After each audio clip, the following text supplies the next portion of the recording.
will not be able to tell at all how hard she's tried. Meghan Markle being weird and inauthentic. She's been mocked at Paris. These supermodels of today make it look effortless, and that's why your eyes are glued to them and you're just admiring their beautiful form and their beautiful fashion, and you're like, oh, hashtag goals.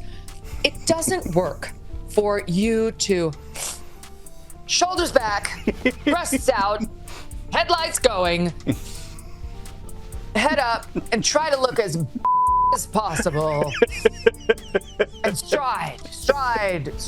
The white on white Messiah gown, or some people call it the toilet paper gown. I mean, other than looking like a toilet roll, Meghan Markle is contributing absolutely nothing.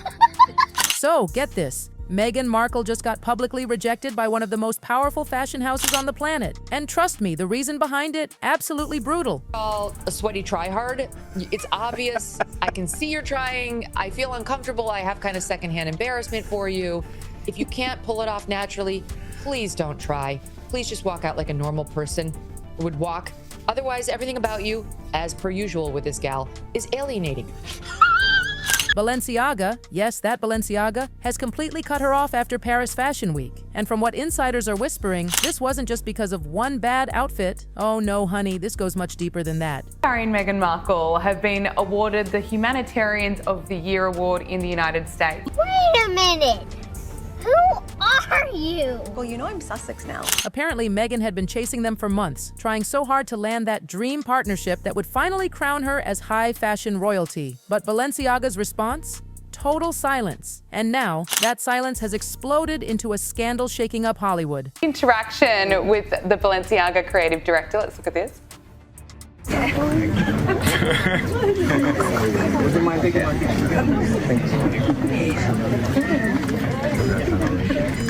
No one really knew that she was going to show up there. But hold on, this is where it gets truly devastating. What went down during that show? The borrowed outfits she had to return by Monday and the whispers behind her back? It all adds up to one painful truth. Meghan Markle just learned the hardest lesson in fashion. Fame doesn't buy credibility. And oh, the way this rejection unfolded, it's worse than anyone imagined. I think Meghan even knows why she was there. That was awkward. Let's have another look at it.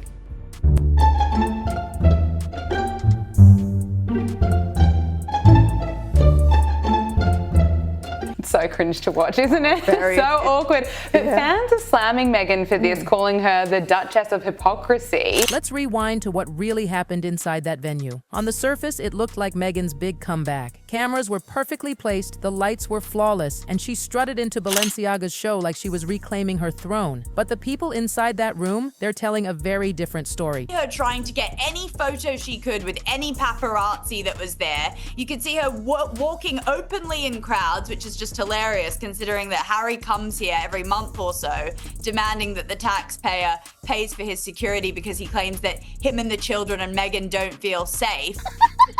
Picture it, the front row at one of the most exclusive fashion events in the world. Meghan glides in wearing head-to-toe black, heels echoing on marble floors, photographers scrambling to get the shot. It should have been the kind of grand entrance that makes jaws drop and editors clutch their phones. Instead, silence. Not the admiring kind, the awkward, uncomfortable kind. The kind that makes everyone shift in their seats, pretending not to look too long. I was confused and confronted by the whole thing because this is not the I'm gonna save the world Meghan that I envisioned. This is the I'm a celebrity, I'm desperate for a photo, I want to be in the limelight, I don't need privacy. Wait a minute! We want privacy! We want privacy! We want privacy! We want privacy! But I can't get away from them! They're everywhere! In my face!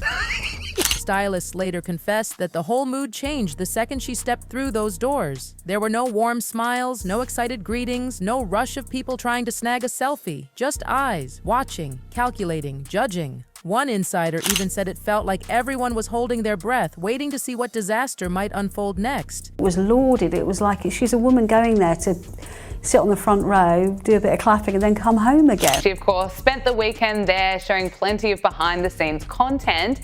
Now, let's just take a look at the Duchess strutting for the cameras.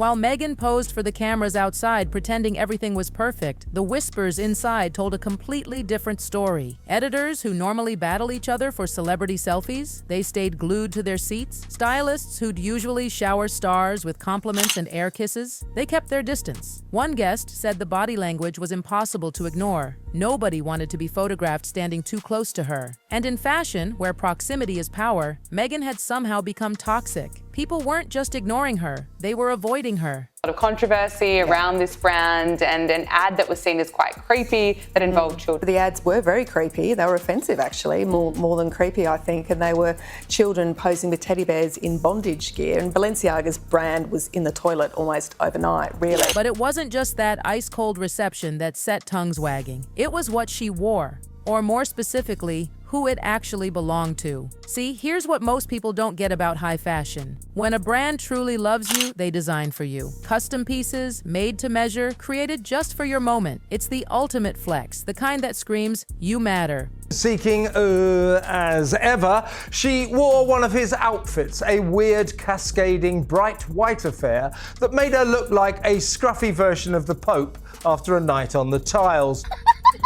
Meghan's look, though, borrowed samples, straight off the rack, tags still dangling inside like price stickers at a department store. Not a single alteration. She had to return every piece by Monday morning, like she'd rented a prom dress. Let that sink in for a second. Around Paris in this car, she had her heels kicked up, and you can see that. A lot of people criticised her because she went near the tunnel where Diana was tragically killed. I'm not sure that was deliberate, but it's a lot of people criticised that. To put it bluntly, Meghan got handed samples like she was some micro-influencer at a clearance event. One stylist didn't even try to be nice about it, saying Balenciaga didn't crown her, they babysat her. Big difference, ouch. The outfit? I'll let you claim credit for what you called it, Joe. I didn't know. A friend of mine texted me to say he thought it was stormtrooper realness. That was my favourite description. And here's where things get downright uncomfortable. There's this giant elephant in the room, the Balenciaga scandal, remember? The one involving those horrifying ad campaigns with inappropriate imagery featuring children? Yeah, that one. The brand faced massive backlash, got boycotted, and was condemned worldwide. Now fast forward, and here comes Meghan Markle, self-proclaimed humanitarian, passionate advocate for child protection, sitting front row at their show like none of that ever happened, as if the slate was magically wiped clean. Critics went wild online, calling out the hypocrisy. One viral comment summed it up perfectly. She accepts humanitarian awards for protecting children online, while promoting a brand accused of exploiting them. Make it make sense, and her team's response? Crickets. Not a word. No statement, no explanation. Just radio silence and hope that people would move on. But back to that night, because behind the flashbulbs and fake smiles, another rumor was spreading like wildfire. And this one? Deeply personal. Allegedly, there was an issue even her glam squad couldn't fix. Multiple sources whispered that the mix of stress, perfume, and sweat created a, let's say, noticeable aura, the kind that makes people edge away just slightly. One stylist even joked nervously, "You can fix lipstick smudges, but you can't fix that problem." It sounds petty, sure, but in fashion, gossip spreads faster than perfume.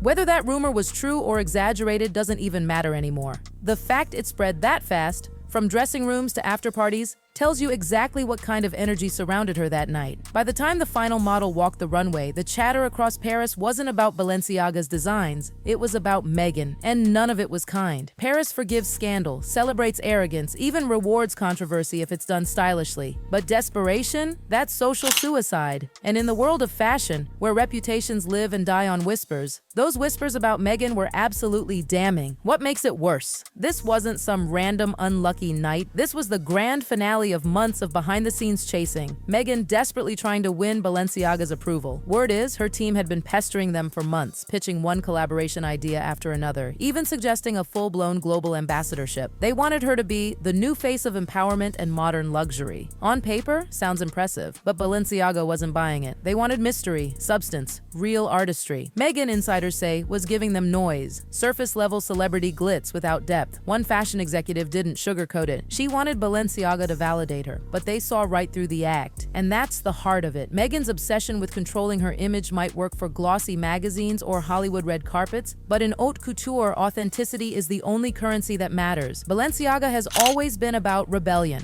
art that makes people uncomfortable, pushes limits, and doesn't care who it offends. Meghan, she's all about control. Every photo staged, every headline planned, every detail calculated, and that kind of over-curation, it's poison in an industry that thrives on chaos and originality. Here's the brutal truth no one dares to say out loud. Meghan Markle and Balenciaga were never meant to mix. They're oil and water. Balenciaga thrives on unpredictability, that wild, creative chaos that sometimes offends but always moves people. Meghan, meanwhile, she thrives on control. Every photo, every pose, every blink, all choreographed down to the millimeter. So when those two worlds collided, sparks didn't fly, they fizzled. And honestly, the fallout is already visible. Behind the scenes, Meghan's PR team is running around like it's a 5-alarm fire, trying desperately to spin this disaster into something positive. They've been whispering to friendly journalists that she's in talks with other luxury brands, Dior, Givenchy, even Chanel, trying to make it sound like there's a bidding war for her attention. But according to real insiders, that's all smoke and mirrors. In reality, she's been getting polite rejection after polite rejection, sugar-coated, empty replies from brands trying to soften the blow, the kind of emails that sound encouraging but mean absolutely nothing. The only one that truly stings, though, Balenciaga's silence. Not a no, not a maybe later, just nothing.